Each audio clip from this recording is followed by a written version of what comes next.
বৰডবিত চাঞ্চলকৰ ডকাইতি কাণ্ড 7 অভিযুক্ত কাটক তিনিচুকীয়া জিলা বৰডবিত চাঞ্চলকৰ ডকাইতি কাণ্ডত জড়িত 7 অভিযুক্ত কাটক ধৃত ডকাইত কেইটা হৈছে ডিব্ৰুগড় জিলাৰ নাহৰকটীয়া বিনোদ পাণ্ডে দুলিয়াজানৰ অন্তু মাঝি দুলিয়াজান দিৰিয়াল গাঁৱৰ ধন গগৈ নামৰূপৰ শাকিল মহম্মদ নাহৰকটীয়াৰ ধীৰাজ চেতিয়া আৰু নামৰূপৰ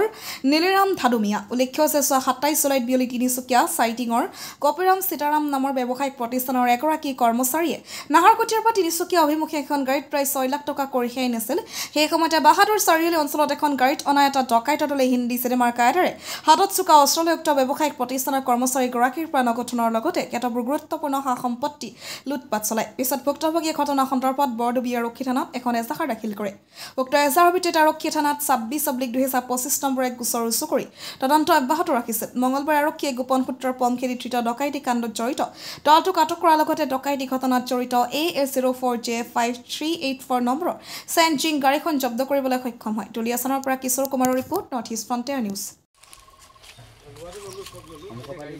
Very well, and we have been able to apprehend 7 people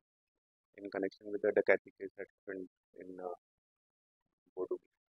So yes, so the credit goes to the team, of course. They are from where? They are all from Naharkatia. Yes. Were you able to capture money? Yes, we have recovered some amount, and we'll be able to recover more. So we have interrogated them. We should have some more recovery. হয় আমি 27 তাৰিখ 7 মাহ 2025 পিছত এটা information পাইছিলোঁ যে দিনৰ প্ৰায় 3মান বজাত এখন ডকাইতি এটা দল বুলি ক'ব লাগিব তেওঁলোকে এখন চেণ্ট্ৰ গাড়ী লৈ এখন আগত আহি থকা এখন টাটা ইণ্ট্ৰা গাড়ীত তেওঁলোকে চেজ কৰি আহি তেওঁলোকে আগত ৰখাই গাড়ীখনৰ পৰা ধনৰ এটা বেগ আছিলে